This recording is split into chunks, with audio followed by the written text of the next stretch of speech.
अस्सलामुअलैकुम, मैं हूं फाइज बशीर, आपका ऑनलाइन टीचर, और आज हम पढ़ रहे हैं बायोलॉजी।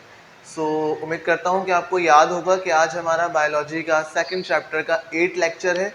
इससे पहले हम 7 लेक्चर कर चुके हैं। तो क्लास 9 के स्टूडेंट्स को ये बात याद होनी चाहिए कि हमारा चैप्टर 2 जो है वो कंटिन्यू है। इसके हमने अब तक 7 लेक्चर्स कंप्लीट कर लिए हैं और आपने उसका होमवर्क क्लास पर कंप्लीट भी कर लिया होगा और उस टॉपिक से जो हमने कवर कर लिए एक समरी भी बना ली होगी। सही, आज हम बात करने वाले हैं अपने कंटिन्यू टॉपिक जो चल रहा है साइटोप्लाज्मिक ऑर्गेनेल्स पे। कुछ नए ऑर्गेनेल्स आज हम पढ़ेंगे, थोड़ा सा रिव्यू कर लेते हैं हमने अब तक क्या पढ़ लिया।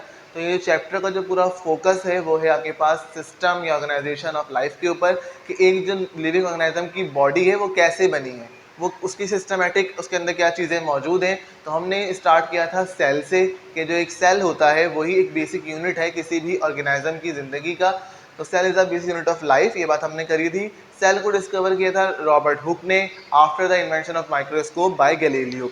फिर हमने बात कही थी कि सेल जो है वो बेसिक यूनिट है और एक जानदार जो है वो या तो सिंगल सेल्ड होगा या फिर जो है वो मल्टी सेलुलर होगा। और ये जो सिंगल सेल है या बॉडी का हर एक सेल जो है वो तमाम फंक्शन परफॉर्म करेगा जो एक पूरी नॉर्मल ऑर्गेनाइज्म की बॉडी करती होगी, just like digestion, nutrition, respiration, ये सारे काम जो है वो सेल भी परफॉर्म करेगा।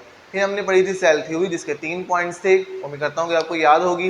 देन फिर हम आए थे माइक्रोस्कोप के टॉपिक के ऊपर कि माइक्रोस्कोप में क्या क्या पैरामीटर्स चेक करने चाहिए और किस तरह से माइक्रोस्कोप दिन ब दिन एडवांस होता जा रहा है। जस्ट लाइक सिंपल माइक्रोस्कोप के बाद कंपाउंड माइक्रोस्कोप और देन इलेक्ट्रॉन माइक्रोस्कोप अब यूज़ किया जाता है। सही, फिर हमने बात कही थी स्ट्रक्चर ऑफ सेल की। तो एनिमल सेल और प्लांट सेल के अंदर भी जो है वो बहुत सारे सेल ऑर्गेनल्स होते हैं। Basically cell is a set of these cell organelles which is made up of chemical molecules just like protein, carbohydrate, lipids, जो हम पढ़ते हुए आ रहे हैं, हमें पता है ये बात। सही है। फिर हमने कहा था कि कुछ सेल ऑर्गेनल्स जो है वो मेजर हैं, just like cell wall, cell membrane and जो है वो न्यूक्लियस। लेकिन फिर हमने कहा था कि कुछ साइटोप्लाज्मिक ऑर्गेनल्स जो साइटोप्लाज्म के अंदर पाए जाते हैं। हमारा अभी वही टॉपिक कंटिन्यू है जिसमें हमने साइटोप्लाज्मिक ऑर्गेनल्स से हमने स्टार्ट किया था ER से, एंडोप्लाज्मिक रेटिकुलम। देन हमने डिस्कस किया था गोल्जी बॉडीज़ को। देन हमने डिस्कस किया था माइटोकॉन्ड्रिया को। और आज हम इसी को कंटिन्यू करेंगे। आज हमारा जो नेक्स्ट साइटोप्लाज्मिक ऑर्गेनल होगा वो होगा राइबोसोम्स।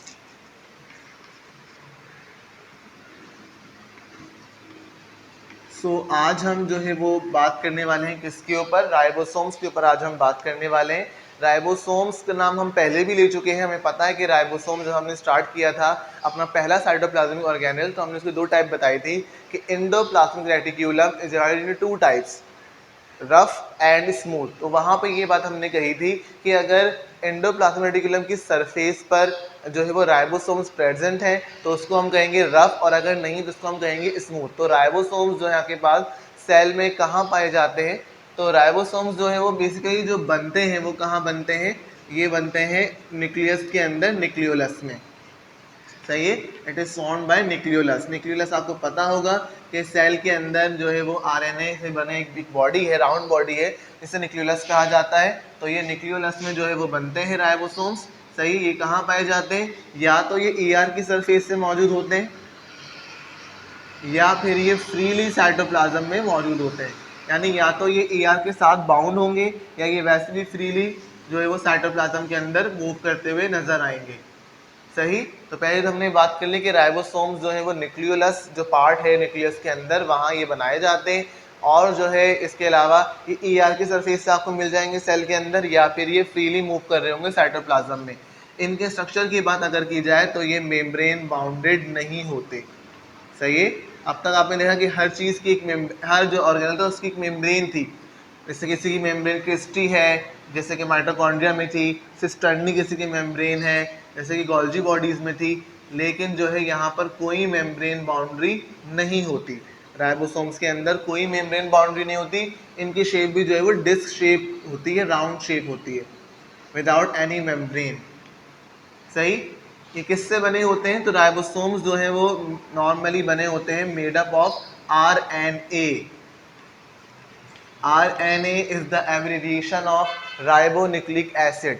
सही, तो राइबोसोम्स के अंदर जो केमिकल मटेरियल मौजूद है वो कौन सा है, वहाँ पे आरएनए मौजूद है। आरएनए एक मॉलिक्यूल का नाम है, राइबोन्यूक्लिक एसिड। हम ये बात देखते हुए आ रहे हैं कहीं ना कहीं कोई केमिकल इन्वॉल्व है, जैसे कि सेल वॉल में सेलुलोज था, सेल मेम्ब्रेन में लिपिड्स एंड प्रोटीन्स थे। तो सिमिलरली जो है यहाँ पे भी क्या मौजूद है, आरएनए मौजूद है। तो राइबोसोम्स जो हैं वो भले फ्रीली मूव करने वाले हों या ईआर से अटैच हों, वो आरएनए से जो है वहाँ पर बने होते हैं, राइबोन्यूक्लिक एसिड से बने होते हैं। और बेसिकली जब ये आरएनए से बने तो इनका फंक्शन क्या है, इनका फंक्शन है कि दे सिंथेसाइज प्रोटीन। जो प्रोटीन बनने का जो प्रोसेस है सेल के अंदर, वो आरएनए ने राइबोसोम से संभाला हुआ है। सही है, जितने भी प्रोटीन्स जो है वो बॉडी में बनेगी, सेल के अंदर बनेगी, वो आरएनए बनाएंगे। इसी वजह से इन्हें जो है क्या कहा जा रहा है, इन्हें कॉमनली प्रोटीन फैक्ट्रीज भी कहा जाता है। Ribosomes are commonly known as protein factories of the cell. सही, रीजन यही है कि ये प्रोटीन को सिंथेसाइज करते हैं, प्रोटीन को प्रोड्यूस करते हैं सेल के अंदर with the help of RNA. सही है, तो ये छोटा सा हमारे पास एक साइटोप्लाज्मिक ऑर्गेनेल है जिसका नाम राइबोसोम्स है। राइबोसोम्स के हमने अभी डिस्कस किया कि राइबोसोम्स जो है वो कहाँ पाया जाएगा। तो राइबोसोम्स जो बनते हैं वो बनते हैं न्यूक्लियस से न्यूक्लियस के अंदर, लेकिन ये उसके बाद साइटोप्लाज्म में आ जाते हैं। ऑर्गेनेल है, साइटोप्लाज्म में या तो फ्रीली भी मूव कर लेंगे या ये ईआर से आपको अटैच मिलेंगे और क्या कहना है हो जाएगा, वो हो जाएगा रफ एंडोप्लाज्म। ये जो बने होते हैं ये केमिकल मटेरियल आरएनए से बने होते हैं। RNA is the abbreviation ribonucleic acid, ये केमिकल मॉलिक्यूल है और इसका काम ये होता है कि वहाँ पर ये प्रोटीन को सिंथेसिस करते हैं, प्रोटीन को प्रोड्यूस करते हैं। इसी वजह से इनको फैक्ट्रीज भी कहा जाता है। राइबोसोम से कोई मेम्ब्रेन नहीं होती, इनके स्ट्रक्चर जो है मेम्ब्रेन बाउंडेड नहीं है। सही, और ये नॉर्मली बहुत ही स्मॉल साइज के होते हैं, बहुत ही टीनी पार्टिकल्स होते हैं ये। सही, ग्रैनुलर होते हैं, यानी कि दानेदार, जिस तरह से आपके पास कह लें कि कंचे होते हैं, कंचे तो बड़े साइज से हो जाते हैं काफ़ी, लेकिन बहुत छोटे छोटे दानेदार जो ये चीज़ राइबोसोम्स होते हैं, ग्रैनुलर हैं, बहुत ही स्मॉल जो है साइज है इनका। काम इनका क्या है, सिंथेसिस ऑफ प्रोटीन, प्रोटीन को प्रोड्यूस करना, सेल्स के अंदर प्रोटीन बनाना। डिफरेंट टाइप की प्रोटीन जो है राइबोसोम्स बना रहे होते हैं with the help of RNA. सही, अब हम मूव करेंगे अपने अगले साइटोप्लाज्मिक ऑर्गेनेल की तरफ जिसका नाम है वैक्यूल।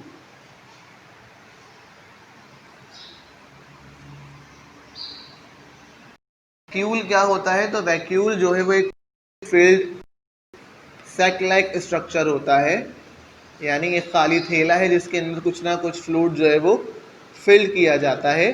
सेल का जो मटेरियल है जो वहाँ पे फिल करना है उसे फ्लूइड कहा जाएगा।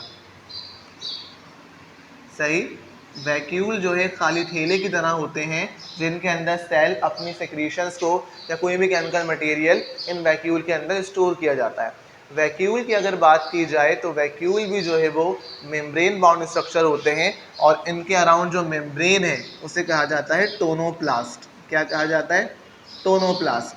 तो tonoplast is the membrane of vacuole. क्या होता है टोनोप्लास्ट, टोनोप्लास्ट जो है वो वैक्यूल की मेम्ब्रेन को कहते हैं। तो यहाँ भी मेम्ब्रेन मौजूद है, क्योंकि राइबोसोम्स में ऐसी कोई मेम्ब्रेन मौजूद नहीं थी, लेकिन वैक्यूल के अंदर जो है वो आउटर मेम्ब्रेन मौजूद है, जिसे टोनोप्लास्ट कहते हैं। वैक्यूल की अगर बात की जाए तो यहाँ एक एनिमल सेल और प्लांट सेल में ये डिफरेंस आता है कि जो प्लांट सेल का वैक्यूल होता है वो सेंटर में होता है सेल के, वो साइज में बहुत बड़ा होता है। सही, और एक ही होता है। जबकि अगर एनिमल सेल की बात की जाए तो एनिमल सेल के वैक्यूल्स है वो साइज में छोटे होते हैं, स्मॉल होते हैं और तादाद में भी ज़्यादा हो सकते हैं। ज़रूरी नहीं कि वहाँ पे सिर्फ एक ही वैक्यूल हो, कहीं कहीं एक से दो और तीन चार वैक्यूल भी एनिमल सेल्स में देखे गए हैं। तो ये एक डिफरेंस है, वैक्यूल दोनों सेल्स के अंदर मौजूद है, प्लांट में भी और एनिमल में भी। लेकिन प्लांट सेल में जो है वो सिंगल वैक्यूल होता है, साइज में बहुत बड़ा होता है, सेंटर ऑफ द सेल होता है। सही है, न्यूक्लियस प्लांट सेल में साइड में हो जाता है, लेकिन वैक्यूल जो है वो सेंटर में रहता है बड़ा होने की वजह से। लेकिन जो एनिमल सेल है वहाँ पर जो है वो आपके पास वैक्यूल साइज में छोटे होते हैं और तादाद में भी ज़्यादा होते हैं as compare to plant cell. Vacuole का काम जस्ट यही है कि ये बॉडी की जो बॉडी कह रहा हूँ, आपके पास जो सेल होता है उसके जो सिक्रीशंस हैं उसे सेल सेप कहा जाता है। क्या कहा जाता है, सेल सेप। सेल सेप के अंदर कोई भी केमिकल मटेरियल हो सकता है। यहाँ पे कोई हम जो है वो ये नहीं बता रहे कि हाँ यही वाला स्टोर करेगा, डिफरेंट वैक्यूल है अगर कुछ जो है, तो वो जितनी भी सिक्रीशंस है सेल के केमिकल मटेरियल, सेल जो चीज़ें बना रहा है केमिकल्स कंपाउंड, उनको जो है वो इन वैक्यूल के अंदर स्टोर किया जाता है। फॉर एग्जाम्पल अमीबा के अंदर अगर बात की जाए तो वहाँ पे दो वैक्यूल होते हैं, food vacuole and contractile vacuole. Amoeba is a single cell organism, microscopic होता है, आपको पता है ये बात। तो उसकी बॉडी के अंदर, उसके सिंगल सेल के अंदर दो वैक्यूल होते हैं, food vacuole and contractile vacuole. उनका काम भी यही होता है कि अमीबा जो है अगर फूड मटेरियल को स्टोर करेगा तो वो कहाँ स्टोर करता है, फूड वैक्यूल के अंदर। लेकिन अगर यही अमीबा स्टोर कर रहा है बॉडी में बनने वाले वेस्ट मटेरियल को, सही है, क्योंकि जब खाना खाएंगे वेस्ट मटेरियल अपने आप बनेगा, तो इसको स्टोर कर देता है कहाँ पे, कॉन्ट्रैक्टाइल वैक्यूल के अंदर। तो वहाँ पे वैक्यूल का फंक्शन यही है कि वो एक खास केमिकल कंपाउंड को, एक खास सिक्रीशंस ऑफ द सेल को स्टोर किया जाता है, तो उसे हम फ्लूइड कह रहे हैं यहाँ पे, सही है। तो वैक्यूल क्या है, fluid filled sac like structure, यानी खाली थैले होते हैं जिनके अंदर जो है वो सेल अपनी कोई ना कोई सिक्रीशन या केमिकल कंपाउंड स्टोर करता है। अमीबा में वो फूड और वेस्ट मटेरियल स्टोर करता है, इस तरह प्लांट में कुछ और स्टोर करता होगा, और डिफरेंट एनिमल्स में, डिफरेंट ऑर्गेनिज्म में डिफरेंट केमिकल सिक्रीशंस को, जिन्हें सेल सेप कहा जा रहा है, स्टोर किया जाता है। यहाँ कोई पर्टिकुलर कंपाउंड का नाम नहीं है, उन सबको जो है वो सेल सेप कहा जा रहा है, सही। तो वैक्यूल जो है हमारे पास एक और साइटोप्लाज्मिक ऑर्गेनेल हमने अभी देख लिया कि ये fluid filled sac like structures होते हैं, टोनोप्लास्ट मेम्ब्रेन का नाम है, और फंक्शन यही है कि ये स्टोर करते हैं किसको, सेल के सिक्रीशंस को। उसके बाद हमारे पास है नेक्स्ट जो है वो सेंट्रियोल्स हैं। सेंट्रियोल जो है वो एनिमल सेल में ही पाए जाते हैं। बेसिकली सेंट्रोल है क्या, तो सेंट्रोल जो है वो कुछ माइक्रोट्यूब्यूल्स होते हैं। क्या होते हैं, माइक्रोट्यूब्यूल्स, यानी ट्यूब्स होती है लेकिन साइज में बहुत छोटी होती हैं। ट्यूब नुमा स्ट्रक्चर होता है लेकिन साइज में बहुत छोटा, तो इसे हम माइक्रोट्यूब्यूल्स कह रहे हैं। ये नॉर्मली न्यूक्लियस के अराउंड मौजूद होते हैं। होता क्या है कि ये आपके पास जब सेल डिवीजन हो रही होती है, तो सेल डिवीजन के दौरान जब क्रोमोसोम सेपरेट हो रहे होते हैं, तो उनको सेपरेट करने के लिए, जो पेयर्स हैं क्रोमोसोम के, उनको सेपरेट करने के लिए ये सेंट्रियोल्स जो है वो काम करते हैं। ये सेंट्रियोल्स जो हैं वो स्पिंडल फाइबर रिलीज करते हैं जिन पे क्रोमोसोम अरेंज हो जाते हैं, और जब ये सेंट्रियोल्स स्पिंडल फाइबर्स को वापस अपनी तरफ खींचते हैं तो क्रोमोसोम भी अपनी तरफ इनकी तरफ खिंच जाते हैं। इस तरह जो है वो आपके पास ये सेंट्रियोल काम करते हैं सेपरेशन ऑफ क्रोमोसोम में ड्यूरिंग सेल डिवीजन, सही।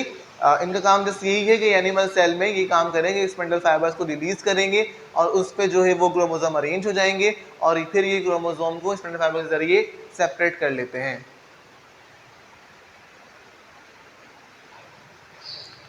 सही। तो अगर मैं ड्रॉ करके बताना चाहूँ तो अगर ये एक सेल है, सही, और ये न्यूक्लियस है, तो न्यूक्लियस के दोनों साइड पे जो है ये सेंट्रियोल्स होंगे, सही। ये दोनों सेंट्रियोल हैं, ये जो है वो एक सेंट्रियोल है और दूसरा वाला दूसरा है। जब सेल डिवीजन हो रही होती है तो ये यहाँ से निकलते हैं स्पिंडल फाइबर्स, ये जो सेंट्रियोल हैं ये दोनों स्पिंडल फाइबर्स जो है वो रिलीज कर देते हैं, न्यूक्लियस से रिमूव हो गया उस वक्त तक, और इनके ऊपर जो है वो क्रोमोसोम अरेंज हो जाते हैं, पेयर्स हैं। अब जब ये स्पिंडल फाइबर्स ये सेंट्रियोल वापस अपनी तरफ खींचते हैं तो क्रोमोसोम भी साथ साथ दो पोल्स के अंदर, दो साइड्स के अंदर डिवाइड हो जाते हैं, सही है। तो इनका काम तो ये है कि जब सेल डिवीजन होगी तो सेंट्रियोल्स जो हैं, ये माइक्रोट्यूब्यूल्स जो हैं, वो आपके पास दोनों साइड से स्पिंडल फाइबर्स जो है वो रिलीज करेंगी। इन स्पिंडल फाइबर्स पे जो है क्रोमोसोम अरेंज होंगे ताकि वो बआसानी एक दूसरे से, जिनके पेयर्स हैं, उससे वो सेपरेट हो जाए, हाफ हाफ नंबर जो है क्रोमोसोम का दोनों साइड्स पे आ जाए, सही। इसको हम डिटेल में पढ़ेंगे जब हम पढ़ेंगे सेल डिवीजन, अभी इसको यहीं तक रखते हैं। इसका अगला फंक्शन ये है कि कुछ सेल्स के अंदर यही सेंट्रियोल्स जो है वो सीलिया और फ्लैजिला की भी फॉर्मेशन करते हैं, सही है। ये जो सेंट्रियोल्स हैं कुछ एनिमल सेल्स के अंदर रेस्पॉन्सिबल हैं सीलिया फॉर्मेशन और फ्लैजिला फॉर्मेशन। अभी दोनों चीज़ें क्या हैं, तो आपके पास लोकोमोशन के लिए, मूवमेंट के लिए हर ऑर्गेनाइज्म में एक अलग ही जो है वो सिस्टम मौजूद है। इस तरह से अगर बात की जाए ह्यूमन बॉडी की, तो वहाँ पे हमारे पास हमारे पैर मौजूद हैं जिससे हम जो है वो मूव कर लेते हैं, तो ये यहाँ से वहाँ मूव कर जाते हैं। लेकिन आपके पास जो ऑर्गेनाइज्म सिंगल सेल्ड हैं, जस्ट लाइक बैक्टीरिया है या जस्ट लाइक जो पैरामीशियम है, यूग्लिना है, सही है, तो उनकी बॉडी के अंदर ऐसे हाथ पैर नहीं होते मूव करने के लिए। तो वहाँ जो अगर बैक्टीरिया की बात की जाए तो वहाँ फ्लैजिला होता है। बैक्टीरियल सेल के पास एक लॉन्ग थ्रेड है, अगर ये बनाऊँ तो अगर ये एक बैक्टीरियल सेल है तो इसके साथ एक लॉन्ग थ्रेड होगा जिसे फ्लैजिला कहा जाएगा। तो इसी फॉर्मेशन में कौन करता है, यही सेंट्रियोल्स करते हैं। या अगर पैरामीशियम की बात की जाए तो पैरामीशियम की पूरी बॉडी के अंदर पैरामीशियम जो है वो इस तरह एक जूते की शक्ल का होता है। पैरामीशियम की पूरी बॉडी के अराउंड जो वो स्मॉल हेयर लाइक स्ट्रक्चर्स होते हैं जिन्हें सीलिया कहा जाता है। ये सीलिया क्या करवाएंगे, ये मूव करवाएंगे पैरामीशियम को, सही है।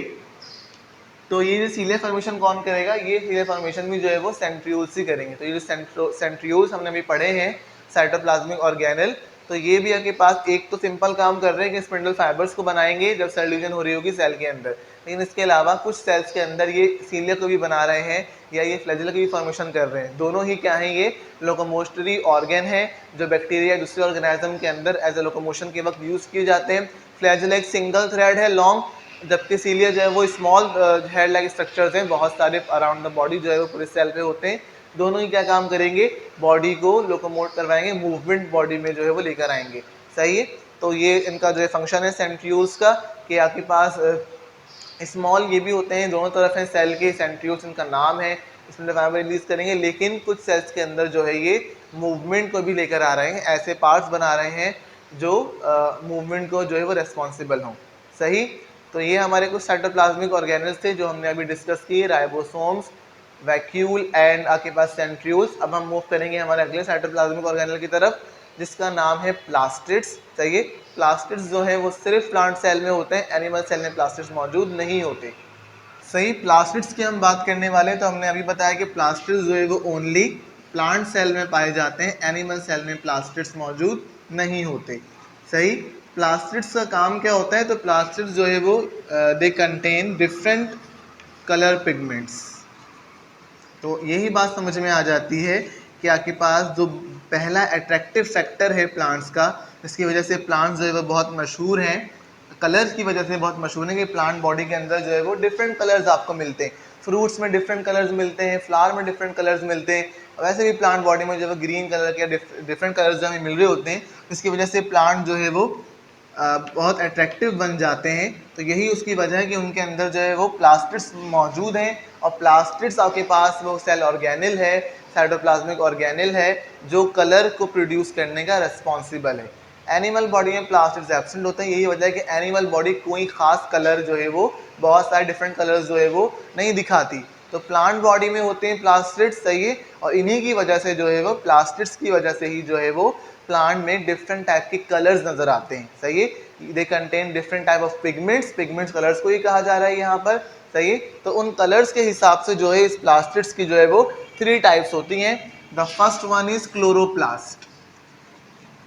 सही है, क्लोरोप्लास्ट जो है वो प्लास्टिड की टाइप है और ये मोस्ट इंपॉर्टेंट टाइप है। सही है, बकिया दोनों में ज़्यादा अहमियत जो है वो क्लोरोप्लास्ट की होती है। उसकी वजह यह है कि कौन सा पिगमेंट है यहाँ पर, क्लोरोप्लास्ट के पास जो है वो ग्रीन पिगमेंट होता है, ग्रीन कलर का पिगमेंट होता है जिसे आम लफ्ज़ों में क्लोरोफिल कहा जाता है। तो इससे तो अच्छी तरह वाकिफ़ होंगे आप लोग कि क्लोरोफिल क्या होता है। हम ये बात जानते हैं कि प्लांट का जो ग्रीन कलर है उसका रिस्पॉन्सिबल कौन है, उसका रिस्पॉन्सिबल क्लोरोफिल है। और यही वजह है कि जिन प्लांट्स के अंदर क्लोरोफिल होगा वही प्लांट्स जो है वो क्या कहलाएंगे, वही प्लांट्स कहलाएंगे ऑटोट्रॉफिक, यानी ऐसे प्लांट्स जो अपनी ग़िज़ा खुद बना लें। उसके लिए ज़रूरी है कि उनकी बॉडी में क्लोरोफिल मौजूद हो, और ये क्लोरोफिल कहाँ होगा, ये क्लोरोफिल क्लोरोप्लास्ट के अंदर होगा। तो अगर प्लांट बॉडी में क्लोरोप्लास्ट मौजूद है, इट मीन्स कि उसकी बॉडी के अंदर क्लोरोफिल मौजूद है, इट मीन्स कि वो ग्रीन कलर का होगा। और इसकी वजह यही है कि वो अपनी फूड बआसानी सनलाइट को यूज़ करते हुए खुद बना लेगा। अगर प्लांट बॉडी के अंदर न सनलाइट भी मिल रही है, कार्बन डाइऑक्साइड गैस भी मौजूद, तमाम चीज़ें फूड बनाने के लिए, लेकिन अगर वहाँ क्लोरोफिल मौजूद नहीं है तो फिर वहाँ पर जो है वो फूड नहीं बना सकते। एक वजह ये भी है हमारे पास कि सिंपल सी कि वो लीव्स जिनका कलर ग्रीन है, जिनके अंदर क्लोरोफिल मौजूद है, उन्हें लिविंग लीव्स कहा जाएगा। लेकिन अगर जिस लीव्स का जो है वो कलर जो येलो हो गया या वो सूख गया या ग्रीन कलर चला गया, उसको भी डेड लीफ कहा जाता है। सही है, तो क्लोरोफिल की वजह से आप कहेंगे कि वो लीव जिंदा है और उसके अंदर ग़िज़ा बनेगी अगर वो प्लांट बॉडी से अटैच है तो। सही है, तो इसका जो है वो मेन फंक्शन क्या है, help in the process of photosynthesis.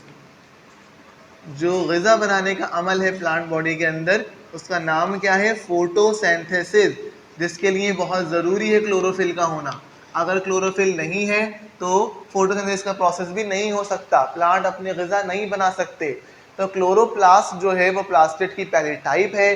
मैंने कहा था मोस्ट इंपॉर्टेंट है, इसकी वजह यही है कि यहाँ पे क्लोरोफिल मौजूद है, ग्रीन पिगमेंट मौजूद है, जिसकी वजह से प्लांट बॉडी अपनी फूड प्रिपेयर करती है, फूड तैयार करती है सनलाइट को यूज़ करते हुए। क्लोरोप्लास्ट के बाद जो नेक्स्ट प्लास्टिड की टाइप है वो है क्रोमोप्लास्ट।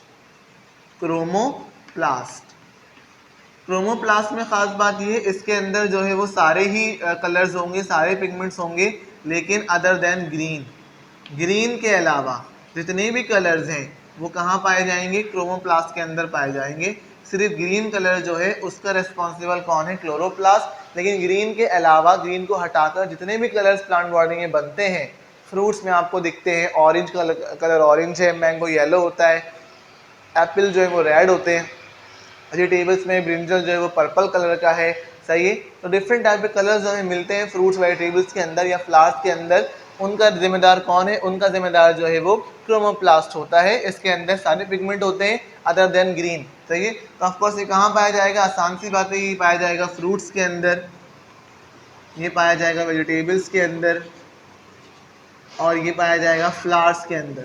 तो जहाँ ग्रीन के अलावा कोई दूसरा कलर शो कर रहा है प्लांट, तो वहाँ कौन सा प्लास्टिड होगा, वहाँ पे क्रोमोप्लास्ट मौजूद होगा। क्रोमोप्लास्ट रिस्पॉन्सिबल है डिफरेंट टाइप ऑफ कलर्स के, सही। और लास्ट टाइप है आपके पास प्लास्टिड की, लिक्योप्लास्ट। तो यहाँ पे जो है इसको हम कह सकते हैं कलरलेस पार्ट, जो कोई ख़ास कलर या कोई ख़ास पिगमेंट यहाँ पे मौजूद नहीं है, कोई ख़ास कलर यहाँ पे शो नहीं किया जा रहा है अट्रैक्शन के हिसाब से। तो ये आपके पास कहाँ पाए जाते हैं, ये पाए जाते हैं अंडरग्राउंड पार्ट्स के अंदर। प्लांट के वो पार्ट्स जो ज़मीन के अंदर होते हैं, जैसे लाइक रूट्स वगैरह, वहाँ पर जो है कौन सा प्लास्टिड मौजूद है, वहाँ पर लिक्योप्लास्ट मौजूद है, जहाँ पर कोई ख़ास कलर शो नहीं होता, सही। तो ये आपके पास हमने अभी बात करी प्लास्टिड्स की। प्लास्टिड्स आपके पास क्या होते हैं, प्लास्टिड्स एक सेल ऑर्गेनल है जो सिर्फ और सिर्फ प्लांट सेल में ही पाया जाता है, एनिमल सेल में मौजूद नहीं होता। प्लास्टिड्स जो होते हैं वो रिस्पॉन्सिबल हैं कुछ खास पिगमेंट्स के, यानी जो कलर फॉर्मेशन हो रही है प्लांट बॉडी के अंदर, डिफरेंट कलर्स हमें नजर आते हैं फ्रूट्स में, फ्लावर्स में, उसका रिस्पॉन्सिबल जो है वो प्लास्टिड्स ही होता है। इन कलर्स की, इन पिगमेंट्स की बुनियाद पर ही प्लास्टिड्स को 3 टाइप्स में डिवाइड किया गया। The first one is chloroplast. Plant body में जो ग्रीन कलर शो किया जा रहा है, जिसे क्लोरोफिल कहते हैं, उस पिगमेंट को, वो जो है आपके पास क्लोरोप्लास्ट की टाइप है। उसकी वजह ये है कि आपके पास इतनी अहमियत क्यों, जो ग्रीन प्लांट्स हैं वो अपनी फूड खुद बना लेते हैं। तो वो ग्रीन प्लांट ग्रीन क्यों है, वो ग्रीन प्लांट्स क्लोरोफिल की वजह से ग्रीन है। तो जो प्लांट्स अपनी फूड खुद बना रहे हैं, कौन सा प्रोसेस कर रहे हैं, फोटोसिंथेसिस का प्रोसेस कर रहे हैं, तो वहाँ पे क्लोरोफिल की जो है मौजूदगी बहुत ज़रूरी है। नेक्स्ट है हमारे पास क्रोमोप्लास्ट। ग्रीन के अलावा जितने भी कलर प्लांट बॉडी शो कर रही है, रेड, येलो, पर्पल वगैरह, तो वो आपके पास उसका जिम्मेदार कौन है, क्रोमोप्लास्ट जिम्मेदार है। तो ग्रीन के अलावा जितने भी बकिया कलर नजर आते हैं प्लांट बॉडी में, वो क्रोमोप्लास्ट से बनते हैं। यहाँ वो सारे पिगमेंट्स होते हैं, कहाँ पाए जाएंगे, कलर कहाँ नजर, फ्रूट्स में, वेजिटेबल्स में, फ्लावर्स में, तो वो वहीं पाए जाएंगे, सही है। क्लोरोफिल कहाँ होता है, क्लोरोफिल नॉर्मली ज़्यादा लीव्स में होता है। क्लोरोफिल वैसे तो प्लांट, पूरी बॉडी प्लांट में होता है, लेकिन आपके सबसे ज़्यादा कहाँ होता है, लीव्स के अंदर, क्योंकि लीव्स जो है वो फूड बना रहे हैं, तो क्लोरोफिल सबसे ज़्यादा वहाँ मौजूद होता है। लिक्योप्लास्ट की अगर बात की तो लिक्योप्लास्ट जो है वो कलरलेस पिगमेंट है, यहाँ पे कोई खास कलर जो है वो शो नहीं किया जाता। तो ये कहाँ पाया जाएगा, ये पाया जाता है आपके पास अंडरग्राउंड पार्ट्स के अंदर, प्लांट के वो पार्ट्स जो नहीं दिखते, जमीन के अंदर है, जस्ट लाइक रूट्स। तो वहाँ कौन सा प्लास्ट मौजूद है, तो वहाँ लिक्योप्लास्ट मौजूद है, सही। तो it's all about today's lecture. हमने आज चार चीज़ों को पढ़ा, the ribosomes, vacuole, centrioles and the last one the plastids, सही। कौन सा ऑर्गेनल कौन से सेल में होता है, एनिमल और प्लांट सेल में, आपको बता दिया। आपने करना ये कि इस पूरे टॉपिक को एक बार पढ़ लेना है सही से, ये इंपॉर्टेंट टॉपिक्स हैं, पेपर में लाजमी आते हैं, सही है। एमसीक्यूज में बहुत सारे सवाल आते हैं कि क्लोरोफिल कौन सा प्लास्टिड होता है, क्रोमोप्लास्ट में कौन से कलर्स होते हैं, वैक्यूल की मेम्ब्रेन का नाम क्या है, सही, राइबोसोम्स में कौन सा केमिकल मटेरियल है, सेंट्रियोल का फंक्शन क्या है। तो ये कुछ पॉइंट्स जो हमने अभी डिस्कस किए वो सारे बहुत इंपॉर्टेंट हैं। आपने इन सारे पॉइंट्स की समरी बना लेनी है और साथ साथ अपना होमवर्क क्लास तक भी कंप्लीट करना है। मिलेंगे आपसे आपके अगले लेक्चर में। आज के लिए अल्लाह हाफिज़। Okay students, it's your class work time. और अब बारी है आपके होमवर्क की।